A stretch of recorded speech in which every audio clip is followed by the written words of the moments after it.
सदक़ल्लाहुल अज़ीम व सदक़ रसूलुहुन नबियुल करीम व नहनु अला ज़ालिका लमिनश शाहिदीन वश्शाकिरीन वल्हम्दुलिल्लाहि रब्बिल आलमीन। आइए इंतहाई अक़ीदत व मोहब्बत के साथ नबी, आले नबी और अस्हाबे नबी की बारगाह में दुरूद व सलाम का हदिया पेश करें। पढ़िए अल्लाहुम्मा सल्लि अला सय्यिदिना व मौलाना मुहम्मदिन व बारिक व सल्लिम सल्लु अलैहि सलातु व सलामुन अलैका या रसूल अल्लाह सल्लल्लाहु ताला अलैहि वसल्लम। आप हजरात का ये माहौल बता रहा है कि आप हजरात अभी बहुत ज़्यादा दिलजमई के साथ सुनने के मूड में नहीं हैं। आपकी गुफ्तगू और आपका इधर उधर बैठा रहना ये एक माहौल बता रहा है कि हम फॉर्मेलिटी पूरी करने के लिए आए और शायद तवज्जो से सुनने की ज़रूरत है। शायद हो सकता है कि इस जलसे से हमारी इस्लाह का कोई ताल्लुक ना हो। बात थोड़ी कड़वी है, लेकिन सच्ची भी है। हो सकता है हम सिर्फ और सिर्फ यहीं तक सुनने के लिए आए हों। सुबह उठते उठते हमारी आंखों से और हमारे जहनों से ये सारी बातें खत्म हो चुकी होंगी, यहाँ तक कि नमाज फज्र पढ़ना भी हमारे लिए दुश्वार हो जाएगा।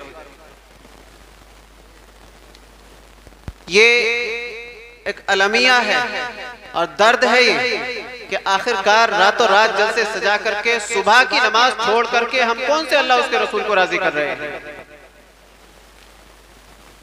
जिस नबी ने उम्मत को नमाजें दी, उनकी खुशनुदी के लिए हम जलसे सजाते हैं और उन्हीं को नाराज करने के लिए सुबह होते होते अपने बिस्तरों पे पड़े रहते हैं। क्या हमारे इस अमल से अल्लाह के रसूल राजी होंगे? क्या हमारे इस अमल पर रब्बुल आलमीन कोई अज्र अता फरमाएगा? तो मेरे अजीज, पहले मुनज़्ज़म होकर के बैठें और बैठने के साथ साथ अपने इस दिल को तैयार करें कि जो कुछ बयान हो रहा है हम उसे सुनेंगे भी और उस पर अमल की भी कोशिश करेंगे। ये नहीं होना चाहिए। आखिरकार हमारे जलसे बेफायदा होकर के क्यों रह गए? इसलिए कि हमने उन जलसों को अपना सिर्फ और सिर्फ इंटरटेनमेंट बनाया है। अपने सिर्फ मजे के लिए जलसे सजाते हैं। उनका हमारी इस्लाह से और हमारे अंदर की तब्दीली से, इस चेंजिंग से, इस इनकलाब से कोई ताल्लुक नहीं। हमारा ताल्लुक दूर दूर तक खत्म होता जा रहा है। सारी चीजें हमने सिर्फ और सिर्फ अपने मजे के लिए तैयार कर रखी है। बराए मेहरबानी जलसे सजाएं, बहुत अच्छी बात है। नबी पाक अलैहिस्सलातु वस्सलाम की मोहब्बत में जो भी अमल खैर करेंगे यकीनन वो परवरदिगार की बारगाह में कबूल होगा। लेकिन इन जलसों का मकसद जिक्र खुदा, जिक्र रसूल के साथ साथ फिक्र रसूल भी आप हज़रात तक पहुंचानी होती है। और जानते हैं अल्लाह के रसूल की फिक्र क्या थी? उनकी फिक्र, उनका मिशन था कि पूरी दुनिया में इस्लाम का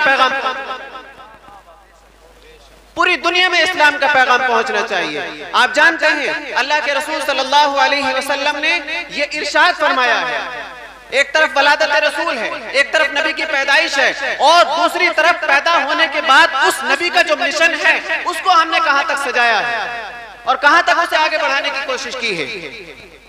उस नबी ने इरशाद फरमाया है, सुनो और गौर से सुनने की जरूरत है, खैरुकुम मन तअल्लमल कुरआन व अल्लमा। लोगों, तुम्हें सबसे बेहतर वो है जो कुरान करीम को सीखे और सिखाए। ये जो तुम्हें जमात नजर आ रही है स्टेज पर, ये वो लोग हैं जो कुरान सीखते भी हैं और सिखाते भी हैं। बेशक, सुभान अल्लाह। ये सीखने वाले भी हैं और सिखाने वाले भी हैं। तुम लाख दुनिया के किसी आदमी को ला करके कह दो कि फुला शख्स बेहतर है, फुला इंसान बेहतर है, इसलिए कि माल वाला है, इसलिए कि दौलत वाला है। लेकिन नहीं नहीं मेरे प्यारे, जिसके बारे में मेरे रसूल ने इरशाद फरमा दिया कि तुम में सबसे बेहतर वो है जो कुरान सीखे और सिखाए, तो यकीनन उससे बेहतर दुनिया में कोई नहीं हो सकता। उससे बेहतर कोई नहीं हो सकता दुनिया में। और हुजूर अलैहिस्सलातु वस्सलाम की एक दूसरी हदीस भी सुने आप हजरात। नबी ने इरशाद फरमाया, बुइस्तु लिउतम्मिम मकारिमल अखलाक। लोगों, मैं इसलिए तुम्हारे दरमियान आया हूं ताकि मैं तुम्हारे अखलाक और किरदार को संवार सकूं, तुम्हें बेहतर बना सकूं। तुम्हारे जो हालात मेरी पैदाइश के पहले थे, ज़माने जाहिलियत में जिस तरह की हरकतें तुम करते थे, मैं उन्हें बंद करके तुम्हें एक अच्छा इंसान बना सकूं, इसलिए मेरी पैदाइश हुई है। नबी की पैदाइश का मकसद भी समझते हैं?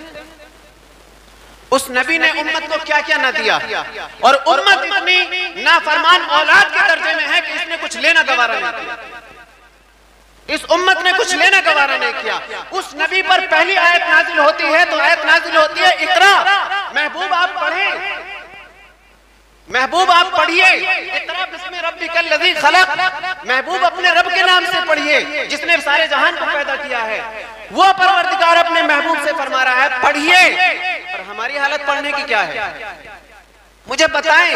मैं दीन तो बहुत दूर की बात रही, आप हजरात के यहाँ जो स्टैंडर्ड है ना तालीम का, दीनी तालीम का, वो तो बहुत दूर की बात रही। हमारे ये इदारों की शक्लें ये बता रही हैं हम कितना दीनी शऊर रखते हैं, कितना हम दीनी शऊर रखते हैं। हमारे मदरसों की शक्लें बता रही हैं, और कितना हमें दीन की फिक्र है ये हमारे घरों का माहौल हमें बता रहा है। दीनी तालीम की हमें नारे तकबीर, नारे रिसालत, मसलके आला हजरत हजरत अल्लामा नाज़िम मंजरी साहिब क़िबला, हजरत अल्लामा मुफ्ती जुनैद साहिब क़िबला, उलमाए अहले सुन्नत, नारे तकबीर, नारे रिसालत। खतीब बैठे रहें, आप न उठें। खतीब हिंदुस्तान अल्लामा मौलाना नाज़िम रज़ा मंजरी तशरीफ ला चुके हैं। बहुत जल्द अल्लामा नाज़िम साहिब क़िबला का खिताब आपको सुनना है, इंशाअल्लाह एक अज़ीम पैगाम आपको मिलेगा।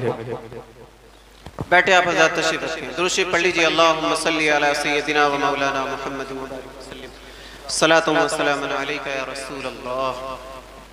अज़ीज़ान मिल्लत इस्लामिया, 5-10 मिनट और आपके सामने हूँ और अपनी बात को मुकम्मल करके मैं चला जाऊँगा। मैं कोई तकरीर करने नहीं आया हूँ, ये तो नाज़िम साहब की मेहरबानी है कि इन्होंने मेरे लिए लफ्ज़ अल्लामा का लफ्ज़ इस्तेमाल किया है, वरना बाखुदा मैं इस लफ्ज़ का भी हकदार नहीं। मैं कोई अल्लामा बहुत बड़े आलिम को कहते हैं, मैं उस लायक नहीं हूँ। मैं सिर्फ और सिर्फ एक किसी मदरसे से छोटे से मुफ्ती की डिग्री लेकर के आपके दरमियान बहैसियत मुफ्ती जरूर कह सकता हूँ कि मैं किसी मदरसे से मुफ्ती का कोर्स किया हुआ हूँ, लेकिन मैं कोई अल्लामा कोई बड़ा आलिम नहीं हूँ। रब्बुल आलमीन मेरे छोटे से अमल को भी अपनी बारगाह में कबूल फरमा ले तो मेरे लिए नजात का जरिया बन जाएगा। सुनिए आप हजरात, जिस नबी पर ये आयत उतरी, ऐ महबूब अपने रब के नाम से पढ़िए, तो जिस नबी ने उम्मत को जो तालीम दी है वो यही कि तुम अगर आगे बढ़ोगे तो उसके लिए तुम्हें एजुकेशन में आना जरूरी है। एजुकेशन जरूरी है, एजुकेशन बहुत जरूरी है, लेकिन तुम्हारी हालत क्या है? जरा अपनी हालत पर गौर किया है तुमने? दीनी हालात तुम्हारे कितने खराब हैं? दुनियावी लेवल पे चलो तो देखे ना, शुरू से लेकर तालीम हासिल करते हैं बच्चे, इंटर तक जाते जाते ना जाने कितने बच्चे तालीम छोड़ देते हैं। हाई लेवल की जो तालीम है जिसे हम हाई एजुकेशन कह सकते हैं, कितने बच्चे हमारे पढ़ पाते हैं? हमारे कितने बच्चे ऐसे हैं जो हाई एजुकेशन पास कर रहे हैं? आईएएस वगैरह के एग्जाम में हमारे कितने बच्चे बैठते हैं? गिनती के अफराद आईएएस वगैरह के एग्जाम में बैठते हैं। नीट का एग्जाम होता है, बड़े बड़े जो हमारे नेशनल लेवल पर जो एग्जाम हो रहे हैं उसमें हमारे मुसलमानों का कितना बड़ा हिस्सा है, इस पर कभी गौर करने की कोशिश की? हमारी तालीम तो छोड़िए, आज हमारा हाल ये है कि दलितों से भी ज्यादा पछड़े हुए, दलितों से भी ज्यादा पिछड़ी हुई ये मुस्लिम कौम है तालीम के मामले में। जी बेशक, हकीकत तालीम के मामले में दलितों से भी ज्यादा पिछड़ी हुई कौम है। और सुने, हमें कलम दिया गया, हमें कॉपी दी गई, लेकिन उसके बरक्स हमारी जब जहालतें हुकूमत ने देखी तो हमारी जहालतों पर अपने लोगों को सर्वे करने के लिए लगाया। वो सर्वे भी जब होता है तो 7,500 सफ़हात में हमारी जहालतों पर सर्वे किया जा रहा है। अफसोस, सब अफसोस। 7,500 7500 सफ़हात में हमारी जहालतों पर सर्वे किया जा रहा है कि ये कौम कितनी बड़ी जाहिल है। अफसोस करने का मकाम है। नबी का मीलाद मनाएं, नबी की याद में जलसे सजाएं, लेकिन उसके साथ साथ नबी ने जो फिक्र उम्मत को दी है उसे भी आगे बढ़ाने की कोशिश करें। अच्छे अच्छे इदारे, अच्छे अच्छे इंस्टीट्यूट हर गांव में होने चाहिए, न सिर्फ एक दीनी लेवल के बल्कि दुनियावी लेवल के भी इदारे आपकी हर बस्ती में मौजूद होने चाहिए। कहाँ हैं आप? दुनिया कहाँ जा रही है? एजुकेशन में आप पीछे हैं, इकोनॉमिक्स में आप पीछे हैं, माशियात को लेकर के आपका हाल बुरा है, और इससे आगे चले तो पॉलिटिक्स में आपका कोई हिस्सा नहीं है। सियासत के एतबार से आप जीरो, और इकोनॉमिक्स के एतबार से आप जीरो, एजुकेशन के एतबार से आप जीरो। किस मैदान में फिर आप आगे बढ़े हुए? आप फिर ये हमारी खवातीन हैं, ये भी सुन रही हैं तो ये भी गौर करें। सुबह से लेकर शाम तक हमारे नौजवान बच्चे और बच्चियां खाली मोबाइलों में लगे रहते हैं। बताएं, ये मोबाइल, इस मोबाइल को आप नहीं चला रहे हैं, ये मोबाइल आपको चला रहा है। हम मोबाइल नहीं चलाते हैं, मोबाइल हमारा माइंड इस्तेमाल करता है। मोबाइल बताता है कि हमें अब क्या देखना है और क्या नहीं देखना है। अब मोबाइल बताता है ये बात। तो मोबाइल ने हमारे नौजवान बच्चों और बच्चों की जिंदगी बर्बाद करके रखी है, लेकिन हम हैं कि इस करने को तैयार नहीं। हालात इतने बदतर हो चुके हैं, मगर फिर भी हमारे अंदर पता नहीं कौन सा ज़मीर रखा हुआ है कि हम बेदार होने को तैयार नहीं हैं। हम बेदार होने को तैयार नहीं है। ये लोग जगाते हैं स्टेजों से, मस्जिदों के मिंबरों से आपको जगाया जा रहा है। खुदा के वास्ते बेदार हो जाएं। अभी वक्त है कि आप बेदार हो जाएंगे तो जरूर आने वाले वक्त में कौम मुस्लिम में इनकलाब पैदा हो जाएगा।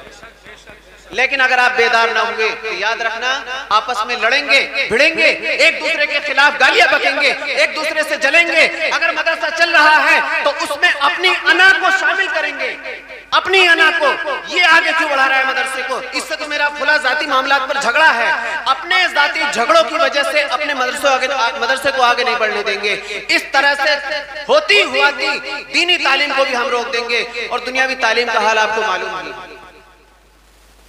मेरे भाई कहां जा रहे हैं? बच्चों की तरबियत के हवाले से आपका हाल बुरा है। क्या बच्चों को तरबियत दे रहे हैं?